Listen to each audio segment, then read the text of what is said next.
Hello and welcome to the Sell-Side Technology Awards 2018. My name is Victor Anderson. I'm editor of Waters Magazine and WatersTechnology. I have with me today Vincent Kilcoyne from SmartStream. Now, SmartStream won the category for the best implementation at a sell-side firm in this year's Sell-Side Technology Awards. SmartStream has won numerous categories and numerous awards over the years, but this is a first for SmartStream, so congratulations there. Thank you very much. Now, Vincent, just to start our discussion, can you tell us a little bit about the implementation? I understand it was with Credit Suisse. Yes. It's a product that we haven't spent a lot of time delving into, so hopefully you can chat a little bit about that as well. So just as a kind of to start our discussion, what did the implementation entail? Right, well, in typical fashion, SmartStream and Credit Suisse have got a very rich partnership-based relationship. And this was very much bringing that relationship forward into the next iteration in terms of closer working, diversifying the offering, but really working towards driving real benefit to the organization. Now, the challenge that you have in the current climate is very much having an appreciation, a deep empirical understanding of what your cost structures are. So for the purposes of this, we were expanding our fees and expense management solution to provide them with increasing accuracy and confidence around the brokerage fees.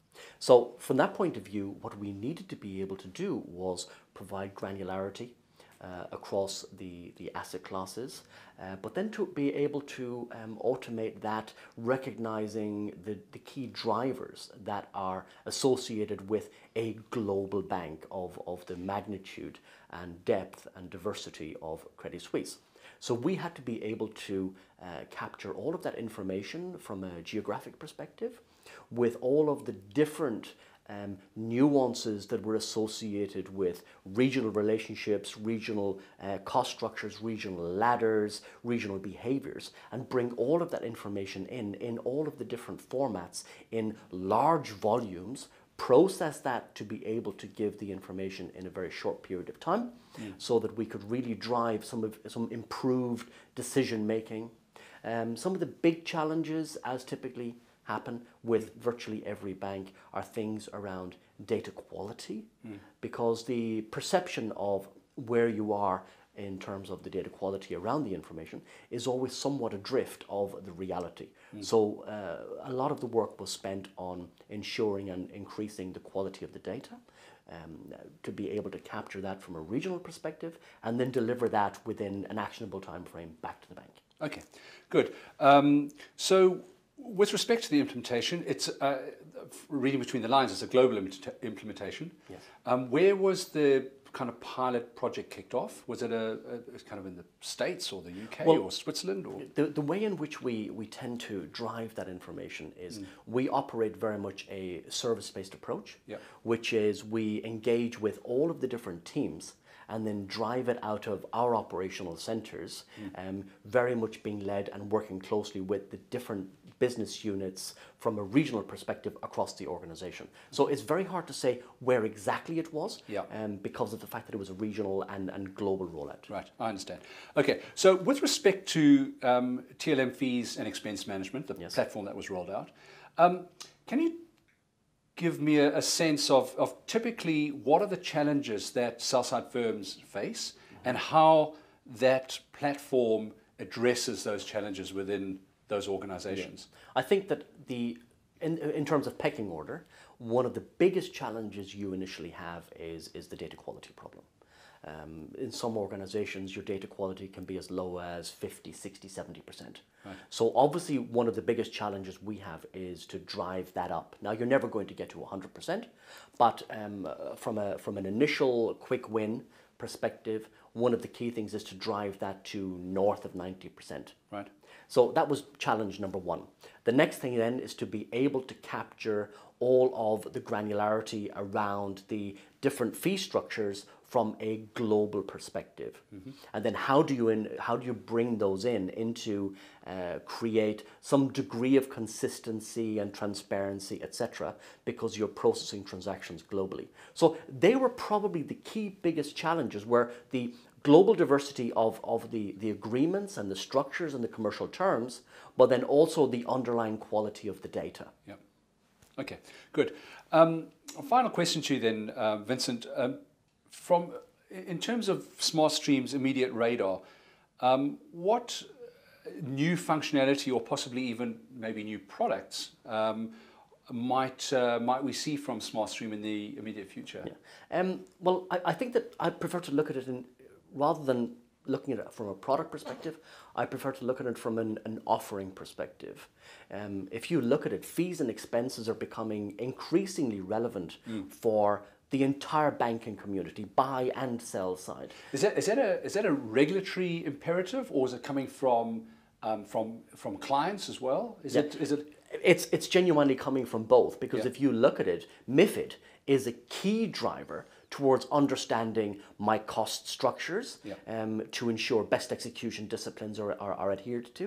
But I've also got to be able to understand what the cost structures are around my research costs. And this is where this decoupling of many of the service offerings across the marketplace are very much driving this new program to be able to understand what my execution structures are, what my execution fees are, etc. So really truly understanding the granularity from a forensic perspective of the cost structures associated with every single trade we do, be you a sell-side institution or a buy-side institution. And then obviously driving that forward, if you're driving target operating models or any kind of a business improvement, you want to be able to understand from a forensic perspective, the lowest level of granularity around your cost structures so that you can then optimize either your execution venues, your trade initiation programs, your localization, your regionalization, etc. So this is very much what's driving a lot of the thinking within the organizations to see how can we do things better at a lower cost, remain compliant, and better service our customers. Well, that discussion around costs, etc., with respect to MiFID and complying with the directive, that's another discussion for another time. It's a big old can of worms. Yes, it is. It's been done many times before. Final question before I let you go. So the Credit Suisse relationship has been ongoing. Now Credit Suisse globally has rolled out TLM fees and expense management. Is there any sense of the immediate benefit to the organization right now in terms of establishing greater granularity of its various fees and cost structures, or is it still too early to tell right now? I think that the benefit was pretty much realized very quickly, and this is one of the key problems you have when looking at fees and expenses. You've got to be able to capture and attribute and allocate that information at a fee level, at the lowest level of granularity. And then you've got to be able to understand how those costs evolve from an attribution perspective. Is there a regional element? Is there a time-based element? Is there a market? Is there an underlying asset class, etc.? So once you can start to shine the different lenses from a different perspective on each one of those drivers, you can then start to flex and derive real benefit back into your balance sheet. Because fundamentally, that's where everything lands. So if you can understand that within a T+1 basis, you're now able to employ and deploy some interesting analytics to be able to say, where is this going? Use it for different purposes in terms of execution change programs, potentially also anomalous cost behaviors. So you want to make sure that there are no frauds being committed because you're incurring costs that really you hadn't anticipated. So the benefit to the organization is pretty much felt immediately, but from a strategic perspective, you're now driving real empirical programs that will drive real monetizable outcomes to the business. And so there's a big trickle-down effect, really, on every aspect of the business. Yes, well, if you can't have 100% confidence in the headline figure if you don't have that forensic level at the very bottom. Good. Okay, Vincent, let's leave it there. Thank you very much. I look forward to catching up with you a little bit later. You're here for the awards lunch, and we can maybe chat a little bit more about that then. But thank you very much for your time. I do appreciate it. As I mentioned, my name is Victor Anderson. I'm editor of Waters Magazine, and I look forward to catching up with our readership in the not too distant future. Thank you.